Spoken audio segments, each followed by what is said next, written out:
Israel తరహాలోని మరో దేశం భారత కార్మికులకు బంపర్ ఆఫర్ ఇవ్వబోతోందా?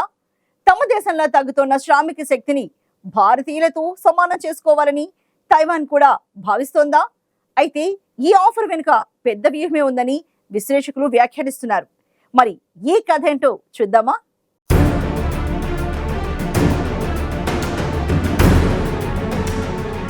పదే పదే భారత్కు అడ్డు తగులుతూ పొరుగున దేశాల్లో ప్రాబల్యం పెంచుకునేందుకు విశ్వ ప్రయత్నాలు చేస్తున్న చైనాకు భారత్ దాని స్టైల్లోని ఝలకిస్తోంది. తైవాన్కు ఏకంగా 1,00,000 మంది మానవ వనరులను పంపించేందుకు ఒప్పందం కుదుర్చుకునే దిశగా మోదీ సర్కారు అడుగులేస్తోంది.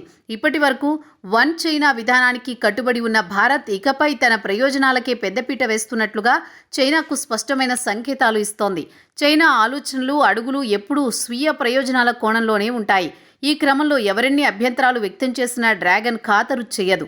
మొదట్నుంచి దాని ధోరణి అంతా భవిష్యత్తులో తన ఆధిపత్యానికి గండి కొట్టే ప్రమాదముందన్న భయంతో భారత్కు అడుగడుగున అడ్డు తగులుతున్న చైనా తనకు అవసరం అనుకున్న పాకిస్తాన్తో ఎంత స్నేహంగా మెలుగుతుందో తెలిసిందే. చైనా పాక్ ఎకడమిక్ కారిడార్ నిర్మిస్తున్న డ్రాగన్ పాకిస్తాన్కు పెద్ద ఎత్తున నిపుణులు, శ్రామికులను పంపిస్తోంది. 2013లో 20,000 మంది చైనీలు పాక్లో ఉండగా 2018 నాటికి ఆ సంఖ్య 60,000కు చేరుకుంది. 5 లక్షల మంది చైనీలు ఉండేందుకు వీలుగా పాకిస్తాన్లో ఓ పెద్ద కాలనీని నిర్మిస్తున్నట్లు 4 ఏళ్ల క్రితమే వార్తలొచ్చాయి.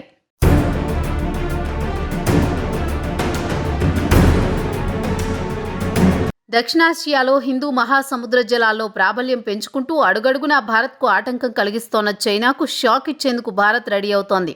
ఫ్యాక్టరీలు, పొలాలు, హాస్పిటల్స్లో పనిచేయడం కోసం 1,00,000 మంది భారతీయులకు తమ దేశం తైవాన్కు పంపించనుంది. ఇందుకోసం భారత్, తైవాన్ మధ్య డిసెంబర్ నాటికి ఒక ఒప్పందం కుదరనుంది. ఈ ఒప్పందం భారత్, తైవాన్ 2 దేశాలకు లబ్ధి కలిగించనుంది. తైవాన్లో వృద్ధుల సంఖ్య పెరుగుతోంది. దీంతో ఆ దేశానికి మానవ వనరులు కొంత సమస్యగా ఉంది. 2025 నాటికి తైవాన్ సూపర్ ఏజ్డ్ సొసైటీగా మారనుందని అంచనా.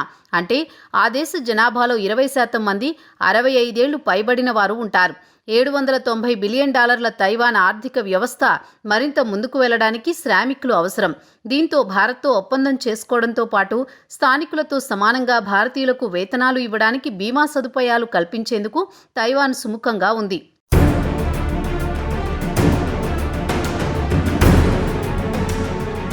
మరోవైపు భారత్ ఇటీవలే ప్రపంచంలో అత్యధిక జనాభా గల దేశంగా చైనాను దాటేసింది. 140 కోట్ల జనాభాలో ఎక్కువ మంది యువతే. వారందరికీ ఉపాధి కల్పించడం సమస్యగా మారుతోంది. శ్రామికుల కొరతతో ఇబ్బందులు పడుతోన్న అభివృద్ధి చెందిన దేశాలతో భారత్ ఉపాధికి సంబంధించిన ఒప్పందాలు చేసుకుంటోంది.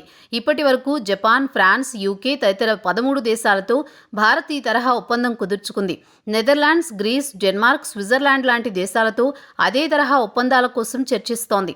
ఈ దేశాలతో ఒప్పందం అనేది కేవలం ఆయా దేశాలలో ఉన్న ద్వైపాక్షిక సంబంధాలకే పరిమితం. ఈ దేశాలేవి తైవాన్ మాదిరిగా భారతీయులకు జీతాలు, బీమా సౌకర్యాలు కల్పిస్తామని చెప్పలేదు. కానీ తైవాన్ అందుకు సుముఖంగా ఉంది. దీనికి ప్రధాన కారణం ఏంటంటే చైనాకు ఆగ్రహం వస్తుందని తెలిసి తైవాన్తో ఒప్పందం విషయంలో భారత్ ముందుకెళ్తుండడం వెనుక పెద్ద వ్యూహమే ఉందని అంతర్జాతీయ పరిశీలకులు వ్యాఖ్యానిస్తున్నారు. చైనా, తైవాన్ తమ దేశంలో భాగమని చైనా చెబుతోంది. ఇటీవల తైవాన్ చుట్టూ చైనా యుద్ధ నౌకలను మోహరించడంతో పాటు యుద్ధ విమానాలు సైతం చక్కర్లు కొట్టాయి. ఓ దశలో చైనా తైవాన్ను ఆక్రమిస్తుందనే దాకా వెళ్ళింది. అయితే భారత్ చైనాతో సఖ్యత కొరబడిన నేపథ్యంలో తైవాన్తో అనధికారికంగా సంబంధాలు నెరుపుతోంది. గత 2 దశాబ్దాలుగా ఇరు దేశాల మధ్య వాణిజ్య సంబంధాలున్నాయి.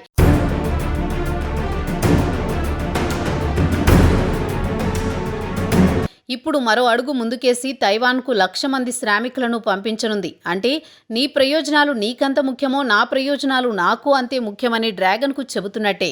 అంతేకాక చైనా గనుక భవిష్యత్తులో తైవాన్పై దాడికి ప్రయత్నిస్తే భారత్ ఆ దేశంలో ఉన్న భారతీయుల గురించి గళం వినిపించే అవకాశం ఉంటుంది. ఇదిలా ఉంటే అక్టోబర్ 7న హమాస్ దాడి తర్వాత ఇజ్రాయెల్లో నిర్మాణ పనులు నిలిచిపోయాయి. కార్యకలాపాలను పునఃప్రారంభించడానికి ఇజ్రాయెల్ నిర్మాణ పరిశ్రమ బెంజమిన్ నెతన్యాహు ప్రభుత్వాన్ని కోరింది. వివాదం ప్రారంభమైనప్పటి నుండి వర్క్ పర్మిట్లు రద్దు చేయబడిన 90,000 మంది పాలస్తీనియన్ల స్థానంలో 1,00,000 మంది భారతీయ కార్మికులను నియమించుకోవడానికి కంపెనీలను అనుమతించాలని కోరింది. దీనిపై భారత్ సర్కారుతో చర్చలు సాగుతున్నాయని తెలిపింది. ఇజ్రాయెల్లో నిర్మాణ రంగాన్ని సాధారణ స్థితికి తీసుకురావాలంటే కార్మికులు అవసరమని, గతంలోనే భారత్తో ఒప్పందం కుదుర్చుకున్నందున భారతీయ కార్మికులకు అవకాశం ఇవ్వాలని కోరుతున్నామని చెబుతోంది. తాజా పరిణామాలతో తైవాన్తో భారత్ ఒప్పందం మరింత లాభదాయకమేనని విశ్లేషకులు అంచనా వేస్తున్నారు.